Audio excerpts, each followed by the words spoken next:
Welcome to the Christian Men at Work podcast, where I interview men from all walks of life with varying job titles who have one thing in common.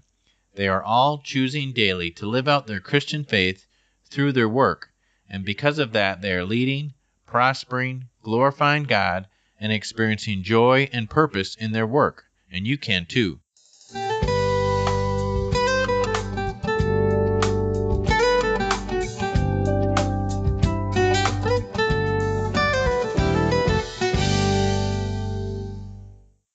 Men at Work, welcome back to episode 24.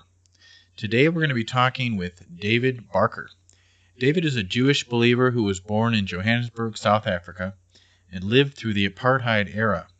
In 1994, after he completed his military service in the Navy, David left South Africa and moved to London, England. In 2000, he moved to Boston, Massachusetts, and most recently, in 2016, was called to Chicago, Illinois, where he's currently pursuing his BA in Jewish Studies at the Moody Bible Institute. He's married to Betsy with 4 children. Mr. Barker's career experience is an entrepreneur, corporate, and technology strategist with 20-plus years of international involvement within the IT industry. As a consultant, his focus is on innovative operations within startups and nonprofit organizations. He has experience servicing a broad range of clients, from small business, ISPs, to educational and government institutions. Today, he runs his own consultancy, custom services network, and a technology support company, Mail's Best Friend. Let's get right to our interview. David, thanks a lot for joining me today. My first question for you is, what was it like growing up Jewish, and when and how did you become a Christian? So I was born in South Africa in the early 70s, and there was no such thing as growing up Jewish and a Christian, only because even if you were Jewish and you were a believer, you were basically brought up in a Christian household. And that's because the Messianic movement only really started in the 70s here in the United States. So when I became a believer at a very young age, probably about 6 years old, through going to Sunday school. And when I became a believer, it was just part of the church. So I didn't really grow up Jewish, even though I am Jewish. That I only embraced later on when there was opportunity to do so. But I grew up as a Christian, and I know that it's the same thing, kind of. But that would be my answer to that. So you say you embraced your Jewish roots later in life. Can you talk a little bit about that? Sure. So Jewish identity is very important, right? But in order to have Jewish identity, especially as a believer, you need community. It's not something that you can really live out independently of anything else. And the problem that we generally had is that Jewish identity is not something that's recognized within the church. The church has had a long history of well, you're a Christian now, you're no longer Jewish, that kind of thing. And that did change. It's changed in the last 30 to 40 years. So around about 2000, when I had come to the States, and there's more of this Messianic movement, I was able to become part of that and to reclaim my Jewish identity. In other words, saying, yes, I am a believer in Jesus the Messiah, but not only that, I can now also maintain my Jewish identity. Because the biggest problem that we find is that many Jews, when they become believers, it's only a generation or two, and then they don't even know they're Jewish anymore. As far as they know, they're just Christians, and they may say something like, well, my grandfather or my grandmother was Jewish, or I'm half Jewish, or something like that. So it was something that has been lost. So it was very important for me to say, no, I am Jewish, and I have the opportunity to reclaim that. And so I started to do that, like I said, probably in the early 2000s. And then, obviously, when I had children, it was even more important, right? Because now I had a responsibility for them to understand who they were in Messiah, but that they could maintain their Jewish identity. So my first child, Benjamin, he was born in 2011. So at that point, then we started to really engage a Jewish lifestyle in the home, right? Rather than just kind of in the community, but in the home. So we would do things that like Shabbat and Havdalah, these kind of things on a regular basis, so that our children would understand their Jewish identity. What was it like growing up in South Africa, particularly because you were there during the Apartheid era? Is that correct? That's right. Yep. Anything you want to share about what that was like? So I grew up through the Apartheid era and the end of it. So I experienced a lot of it there. For me, we could kind of see it, but I was very much isolated from it because being a white South African, right, we lived in our community where black South Africans lived in their community that was part of the apartheid. At the time that I was in South Africa, the laws weren't as strict as they were probably in the 50s and 60s, where, blacks only bathrooms or things like that. I mean, apartheid was still there, but it was starting to fade. And one of the things that happened to me that really helped me understand what the problem was that one time I was standing at a beach, and a little black boy came up to me and he said, "Could you go and get me some red bait? It's like the stuff that grows in rocks. It's really good for catching fish." And I said, "No, I don't want to go do it. Why don't you just go down onto the beach and get it?" And he said, "Because I'm not allowed on the beach." Right. And so I was probably like 18 at the time. And so that was my first realization. Oh, there is a distinct difference, and there are laws against this.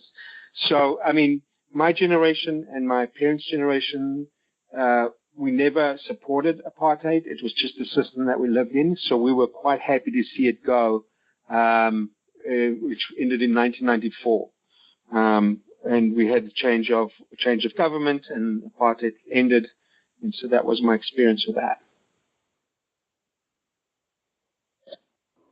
Now, did I understand this correctly that you were in the Navy for the country of South Africa? Is that right? That's right. So when I was in South Africa, it was conscription. In other words, all white males had to serve in the military. So when I finished school, I could either go to university or I could go do my military service. And because I didn't know what I wanted to do for a career, I thought I'd go and do my military service, and then I'd come out and then I'd know what I'd want to do. And so, I served in the South African Navy.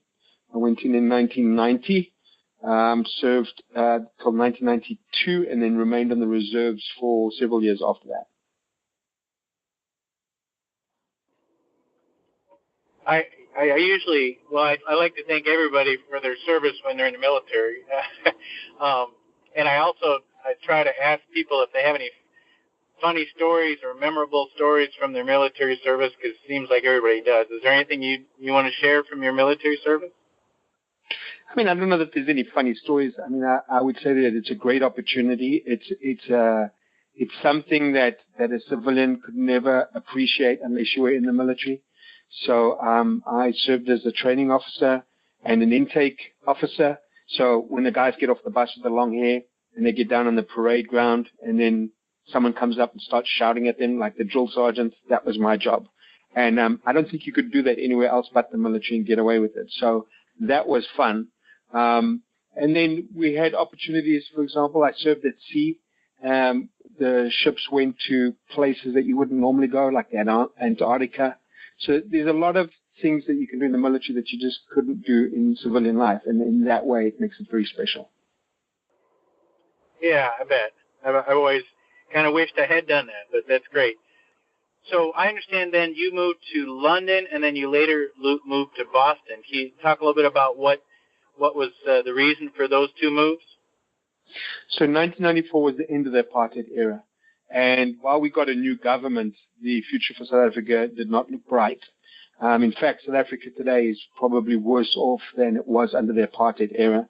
Many of the black people are saying, even under apartheid, we used to have things like clinics and schools, and today that's just not the case. So I recognize that when the changeover happened, while it was good, unless there could be good leadership, right, there wasn't a bright future. So in 1994, I left South Africa because I'm a British citizen as well, and went to live in London. and found work there. And then through a series of events, worked with a company that had an office in Boston, Massachusetts. And I would travel back and forth quite regularly and kind of just ended up here in the United States in Boston in around about 2000, 2001. And then you ended up, from there you went to Chicago to the Moody Bible Institute to study Jewish studies. Is that right? That's right.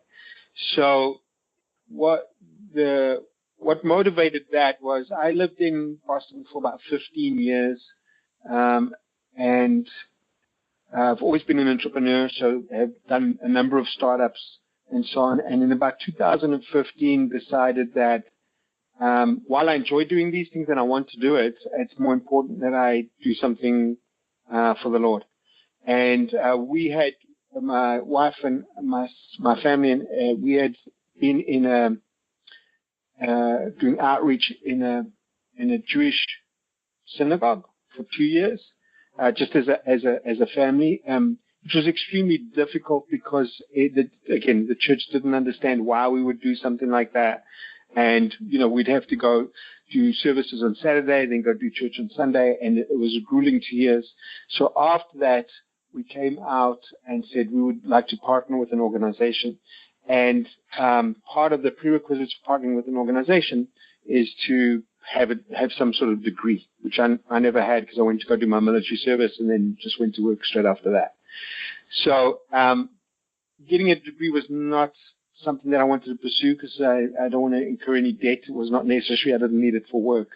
But through a series of events, we ended up at Moody because Moody has not only a great Jewish studies program, which is helpful in the ministry that we do, but also the tuition is free, or it's sponsored, so I don't have to pay tuition, which is really helpful. So the whole reason why we came to Chicago was to go to Moody Bible Institute to get the Jewish Studies degree, which is under Professor Adalnik, he's probably the leading professor of Jewish Studies within Christianity. And so that's kind of how we ended up here. And we've been here now for 2 years. So I'm a full-time student, but at the same time, I'm still a full-time worker because I have to support my family. But the Lord has enabled us to do both. So what are you doing to earn money while you're in school? So I'm a startup consultant. So I work with a number of startups, whether that's taking an idea to market or someone who's already got a business and helping them get to the next level. And the nice thing about that is that it's not a 9-to-5 job, right? So I'm able to fit it in between my schooling. Although school takes priority, I'm able to manage my schedule in such a way that I can still do my work as a consultant. Obviously, the downside is that when you got work, you got work, but when you don't, it can be a long time before you get it again. But again, in this way, we've always just relied on the Lord to provide, and so far He has. And it's been 2 years, and we've not been without. So you're primarily worked in the IT industry, is that correct? Well, no, I have an IT background, but the business process is generally all the same, and a lot of business happens to be in IT, which is helpful. So I wouldn't particularly say that it's only information technology, although most of the startups evolve around IT. So those are the things that I tend to do the most. Correct. The next few questions I'd like to ask are specifically related to work. You've had several different careers. Are there any suggestions or advice you have for men who are listening here who are either considering making a change in their career or maybe need to make a change? Any advice you could give to make transitions go better, or things you could consider when you're making a job change? Do you have any thoughts on that? Yes. With any change, it's difficult, right? So it's any change. There are a lot of things that you have to account for, and so my only advice for change could be that you have to count the cost. So you really have to sit down and say, is this something that I want to do? Is it something that is, if you single, it's one thing. If you've got a family, it's something different. right? Because your family, if you've got a family, they will be involved in your change as well. So for me, the biggest thing is, as the scripture says in Luke, is, if you're gonna do something, you need to calculate the cost.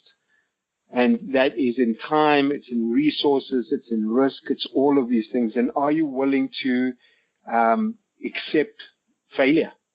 Right? Because just because we change to something because we want to do something doesn't mean that it's always going to be successful.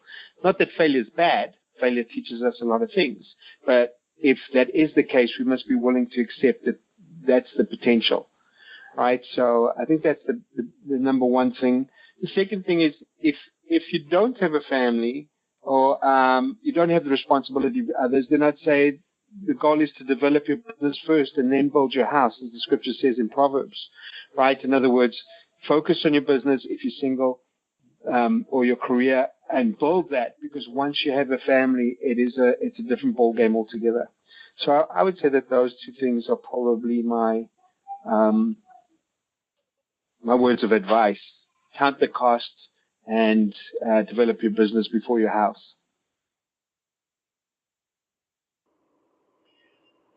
I interact with a lot of different people at work, and there's a range of attitudes that people have about their work, and certainly there's a fair share number of people who just kind of have a bad attitude.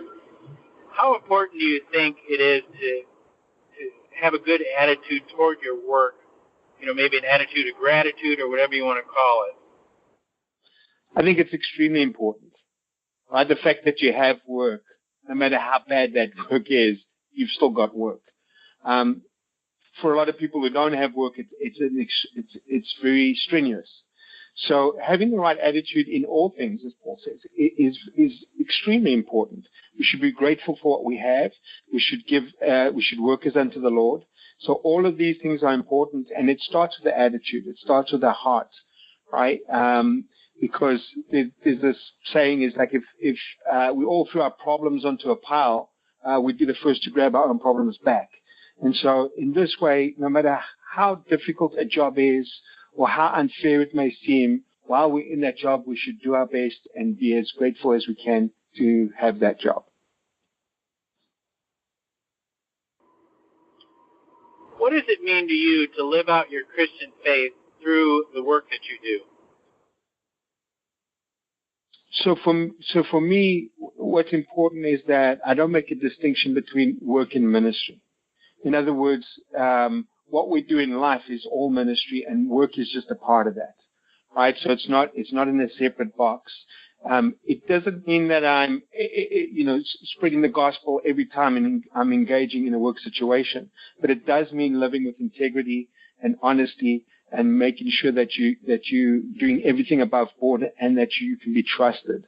I think living out the life that Christ would want us to show others is the best way to show your Christian faith and how you're spirit-led in any work situation.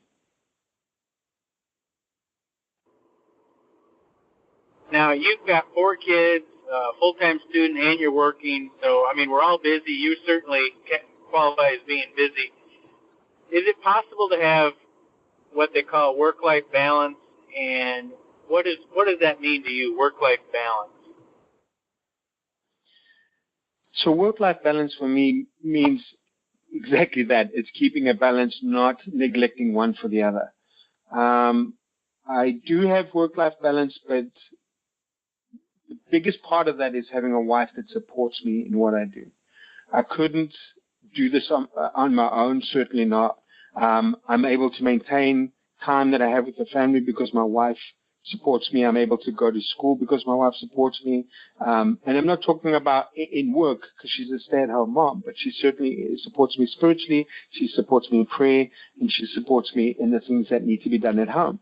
So I think with anything as a married couple, it's important that you put one another first before the children.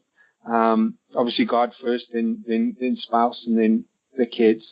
And then having the right attitude and know that what the priorities are. I think that enables you to keep the life-work balance, if you like. God first, then family, and then everything else after that.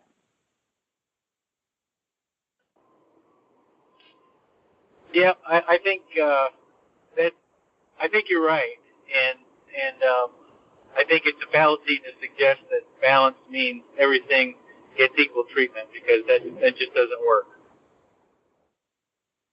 Right. It's not about equal treatment. It's making sure your priorities are right. That's what balance means. Because once we have our priorities right, with God first, and everything else to follow, right, then that's when everything balances. We only become unbalanced when those priorities are not in the right order. I agree. Do you have a favorite scripture, or some people call it their life verse? And if so, what is it, and why is it your favorite? I mean, I do. I've quite a few. I mean, I like Exodus 4:13 very much, which says, as the Lord was speaking, Moses replied, "Lord, please send somebody else." But apparently that's not a good life verse. So for a life verse, I would go with Proverbs 3. It's a very common one, Proverbs 3, 6, and 7. And it says, "In all your ways acknowledge him, and he'll make your path straight. Do not be wise in your own eyes. Fear the Lord and turn away from evil." This was first given to me at my dedication when I was a baby, and it's just something that I've held on to throughout life. I think it has a number of important things. Again, there's the priorities right there, putting God first.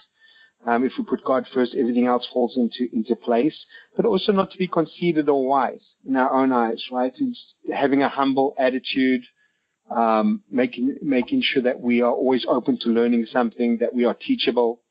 And then fearing the Lord, which again, the scripture says, fear the Lord is the beginning of wisdom, and then to turn away from evil. So I think within those two verses, we have a lot of good advice, and advice that has certainly helped me do what I do today and get me to where I am. That sounds great. Well, do you have any final thoughts before we wrap this up? I think our final thoughts, because this has to do with men and work, I would say that my final thought would be that our primary purpose in all things is to worship and obey God. And so what this means is that everything else is really helping us achieve that goal. And so while we all need to work, right, and we need to do all of these things, whether it be go to school, go to college, or learn, or start a new career, all of those things we do so that we can serve God and worship him and obey him, right? And so for me, that is my final thought, in that ministry is not something that is separate to what we do on a day-to-day basis, but life itself is there to support what we've been created to do, which is to serve God. That's a good one. Well said. If someone wants to get in touch with you, David, to talk more about what you shared with us today, or if they just want to learn more about what you're doing, how would they go about doing that? I think the best way to get hold of me would probably be through email. You can email me at my Gmail address. The address is D for David, BARKER 72 at gmail.com. That's dbarker72 at gmail.com. Excellent. Well, I really enjoyed this, and I thank you for your time. Dave, I want to just thank you for your time. I think what you're doing is a great entrepreneurial spirit. In other words, just taking something that you can do, making it available to other people. I pray that the Lord blesses you in this endeavor, and that it'll bless others in the same way. Thank you for that. All right, bye-bye. Bye. Men at Work, I hope you've enjoyed this interview as much as I have. We just heard about David Barker's journey being spirit-led and living out his Christian faith at his work. Each of our journeys are unique, but hopefully you've heard something in this episode to inspire you and give direction for your own personal daily work life. You can find links and other information from this show at davehilgendorf.com. I encourage you to help others find this podcast by giving a review while you are at iTunes. If you'd like to leave a prayer or prayer request or a comment, which I will likely share in a future episode, please call 641-315-7900 and enter 524645#. Until next time, have a great day and God bless.